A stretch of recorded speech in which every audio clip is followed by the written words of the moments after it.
So why did events feels natural to me? So I think because events are emotional. So when you feel the emotion of your client or kahit someone lang, 'di ba? Parang dun ka kasi makaka-connect sa tao eh kapag na-feel mo yung emotions nila. Ibinubuk kami ng kliyente not because of how we look or how we offer. They book us because they want us dun sa wedding nila.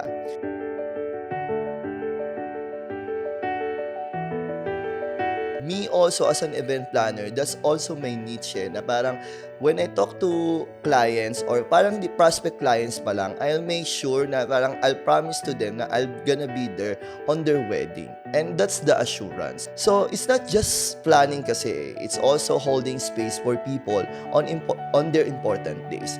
And it's also a responsibility for us, not just a glamour. So people also thinking kasi na 'pag event planner ka parang, "Uy, yaman mo!" Parang gano'n lalo 'pag magaganda yung event. It's just like sometimes they stereotyping you na, puro glamour-glamour lang naman." No, it's not like that. Once kasi you organize something, a big milestone sa isang tao, parang lifetime yung pagka-grateful nila sa'yo.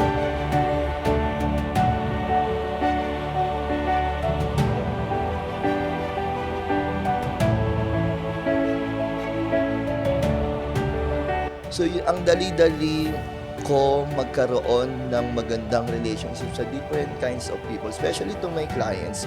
Kasi 'pag na-satisfied ko sila, parang forever na nila akong maaalala. Kaya very fulfilling yung gantong industry kahit sobrang stressful siya. Kasi yun talaga, hindi na babayaran ng any amount of money yung ganong pakiramdam na nafu-fulfill mo yung isang tao at nagiging part ka ng milestone ng life nila. In the first episode, I talk about who I was growing up and how I became more aware of myself. But today, I want to talk about something that's always been there for me. Welcome to Cebu. This is a space for conversation about creating beautiful things, whether that's events, ideas, growth, or moments that matter. I'm Jerome, and this is the beginning.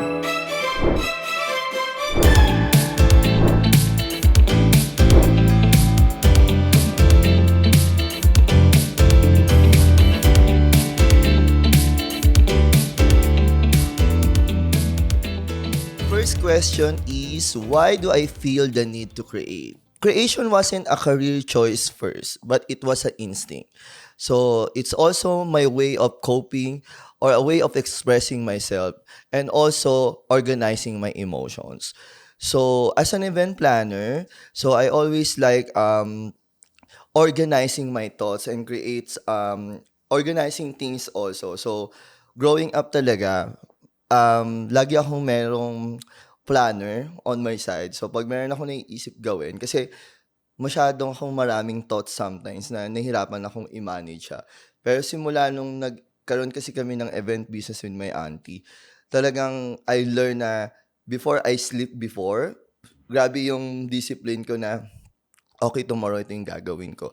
Tapos for example, 'di ko siya nagagawa, kino-cross ko yon ta's isusulat ko siya sa next day. Gano'n ako ka-detailed kasi nga 'pag hindi ko siya ginagawa, hindi ko natatapos yung task. So, before kasi sobrang dami kong kausap, sobrang dami iba pa yung mga personal things ko. Ta's minsan nakakalimutan ko yung mga birthdays o kung ano man yung kailangan kong gawin sa life ko, hindi ko na siya nagagawa. So, it's also my way to organize my life through writing sa planner. So before it became work, what did creating give me? It gives me the control when things felt chaotic. Kasi mahirap siyang gawin ng isang bagay kapag hindi mo siya inorganize and sobrang magiging chaotic siya sa mind mo. At the same time, there's also a sense of purpose when emotion felt heavy. So why did events feels natural to me? So I think because events are emotional. So when you feel the emotion of your client or kahit someone lang, 'di ba? Parang dun ka kasi makaka-connect sa tao eh kapag na-feel mo yung emotions nila. So kaya I really, really like organizing events, especially the weddings. Kasi ang weddings kasi is a once in a lifetime moment lang siya in your life. So kaya most of the people talagang they save a lot of money just for this one day na big milestone on their life. So being part of that milestone, parang very fulfilling yung pakiramdam nun as an event planner. Especially kapag yung client is um, nafe-feel nila na very grateful sila sa nagawa mong event para sa kanila. Kasi the pressure is so big when it comes sa wedding, especially here in the Philippines. Kasi we have this kind of notions agad or stereotyping na once you have a event, parang lahat invited. Even someone na hindi mo kilala, pero kilala siya ng parents mo, kilala siya ng kapatid mo, parang obligado mo siyang i-invite. May ganung pressure sa atin. Kaya most of the events na na-handle ko, hindi bababa ng 100 packs. Pero pag sa ibang bansa, very intimate lang. Dito, yun na yung intimate. Yun yung tradition sa atin. Na talagang meron pang mga traditions dito na talagang 3 days silang kinakasal, meron pa mamanhikan, tapos may mga aalay, may mga ganun. Kasi if you're an event planner, talagang ibinubuk kami ng kliyente not because of how we look or how we offer. They book us because they want us dun sa wedding nila. So, me also as an event planner, that's also my niche na parang when I talk to clients or parang the prospect clients pa lang, I'll make sure na parang I'll promise to them na I'm gonna be there on their wedding. And that's the assurance. That's why they book us because they trust that they want us to be present on their wedding day. What do people misunderstand about what I do in the events? So, it's not just planning kasi, it's also holding space for people on their important days. And it's also a responsibility for us, not just a glamour. So, people also thinking kasi na pag event planner ka, parang, "Uy, yaman mo." Parang gano'n, lalo 'pag magaganda yung event. It's just like sometimes they stereotyping you na, puro glamour-glamour lang naman." No, it's not like that. Once kasi you organize something, a big milestone sa isang tao, parang lifetime yung pagka-grateful nila sa'yo. So, ang dali-dali ko magkaroon ng magandang relationship sa different kinds of people, especially to my clients. Kasi 'pag na-satisfied ko sila, parang forever na nila akong maaalala. Kaya very fulfilling yung gantong industry kahit sobrang stressful siya. Kasi yun talaga, hindi na babayaran ng any amount of money yung ganong pakiramdam na nafu-fulfill mo yung isang tao at nagiging part ka ng milestone ng life nila. So, what part of myself shows up every time I create an event? I show to them how I care and sensitive I am. At the same time, the same kid who wanted things to feel special. Once kasi na every time that I create an event, I'll make sure na mapapa-feel ko sa client ko na I have a care and I am sensitive of what they feel. Kasi during the planning stage kasi ng any events, mostly sa mga social events which is wedding, debut, and birthday, dun din kasi nila nare-realize kung ano yung gusto nila. And sometimes you as a professional event planner, meron ka ng agad idea on your mind kung ano yung bagay sa kanila, but meron silang mas gusto. And you have to be sensitive enough na i-honor yung gusto nila. But sometimes you also have this strong personality din na i-block yung ideas nila. Kasi sometimes, out of this world yung idea nila at hindi siya possible. May mga ganun. Kaya ang laking, hindi lang na-realize kasi ng mga clients sometimes or any person how big, important as ang event planner during the planning stage ng ano. Kasi pag nag-plan ka ng wedding or ng any events at meron kang event planner on your side, sometimes mas makaka-save ka eh. At it will also help you to manage yung gusto mo talagang event and it will save you time and money. Kasi kami, we will advise you kung ano yung best suppliers, we will advise you kung ano yung mga gusto mo na magmamaterialize on the day of your event. How did understanding myself change the way I create? I learn now to slow down and also to choose the projects carefully. Kasi before, especially nung una pa lang yung mga first to second year nung business namin, parang lahat ng kinds of event, even the budgetarians, so I'm nothing against with them, pero lahat ina-accept namin kasi wala pa kaming pangalan sa industry eh. So, kailangan namin ng portfolio. So, we learn din kasi through the years na magte-10 years na kami sa industry, na-learn namin na the people who has a budget is much more demands or much more stress level on our part. Kasi mas demanding yung mga taong wala masyadong budget. Unlike dun sa meron silang budget or pinaglaanan talaga nila yung event nila. And people who have a budget, they also know how to trust suppliers. So when they trust us, we can also give the best service that we can. Pag nag-e-event kasi, grabe yung pag-exert talaga ng energy. Kasi hindi lang naman yung kliyente yung kausap namin, pati yung mga suppliers, pati yung mga guests. So come to think of it, na kung ikaw wala kang energy that time, paano mo sila mako-convince na eto yung gawin nila? Paano mo sila mapapasunod na pumunta sila sa ganito?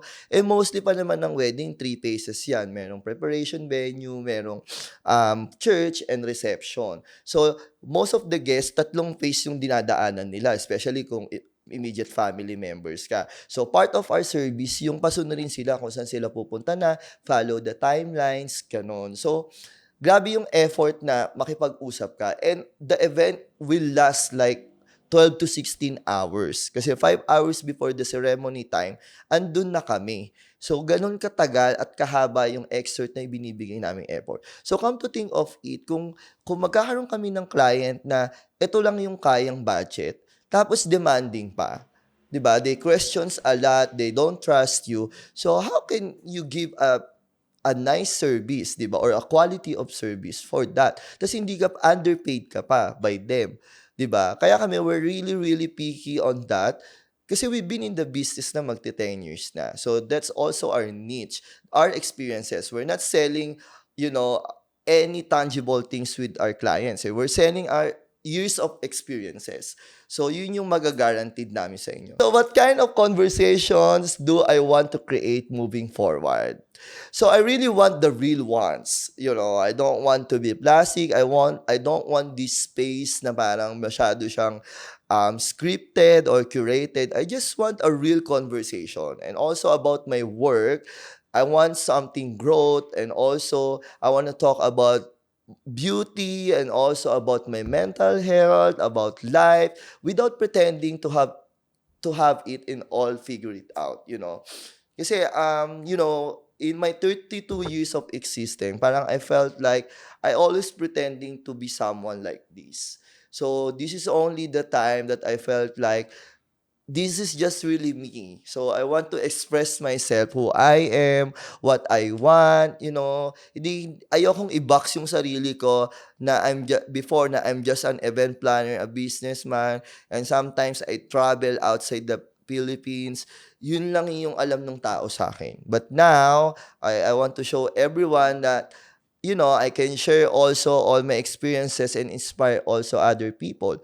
So, yun yung mga ways na gusto kong mangyari ngayon. So, who is this journey really for? This journey is really for all the people who create quietly, and also the people who care deeply. And also, I want this to all the people who feel too much and still show up. You know, kasi especially in the event, sometimes we have this kind of scenarios now we don't really feel okay, but we need to show up kasi they pay us to be there on their to be present on their event. So I want to people to know na sometimes if you feel not okay, just show up and everything will follow. So that's the reality of life, na hindi laging okay at hindi laging masaya. Before, parang I always eager na paano ba maging masaya? Paano ba i-sustain tong sayang to? Hindi. Life is like a wave, you know, a constant wave na may masaya, tapos mamaya magiging malungkot, and then sasaya ulit. Ganun siya. It's a yin to yang. Yun yung na-learn ko during the retreat, na if you acknowledge the happiness, you also gonna be acknowledged that there's also a sadness. And then magiging happy ka ulit. So ganun din, doing your work or anything in life, once you're feeling low, just show up and continue your life. And then sooner or later, it will be happy again. And then sometimes it will sad. kahit saang mode of emotions ka naman, may learning na matututunan dun eh. So you just have to continue your life and be productive and do the right things and feel like eto yung dapat mong gawin and learn your purpose in life. So me now, I think my purpose now, is sharing is my experiences to inspire people. Yun yung kaya ako nagpo-podcast now kasi gusto ko talagang ganitong mga eksena.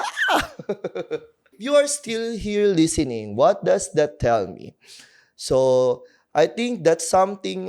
If you have something that resonates with me, and then you are willing to stay, I want you to feel not to pressure anything. Just stay with me, learn something with me, and you are welcome to stay with this platform with me. If not, it's okay. You are willing to leave, but I hope if you watch me like 30 seconds or a minute, maybe you learn something from me, and it's okay with that with me. I'm really grateful. I'm not here to monetize this. Kung mag-monetize, edi thank you po. Kung hindi, okay lang din naman. At least I share something with you guys na maybe ma-apply nyo in your life, maalala nyo na merong Krebu, na merong nag-i-inspire sa inyo, na just to continue your life. Or maybe I just also want to see people na I can also save their lives because I talk something na they resonate and they just want to continue their life because I continuing my life now and I'm okay now. I'm not saying na it will be like this forever, but I'm acknowledged now that there will be a time in my life na I'm not gonna be okay, and it's okay. Soon I'm gonna be okay again. Now I'm in this era na I'm really okay. I'm confident. I acknowledge every emotions. So, yeah. And now, the closing na, no? So, this is Krebu, the creator of beautiful things. Not just what I make, but how and why. And I'm glad you are here. Thank you.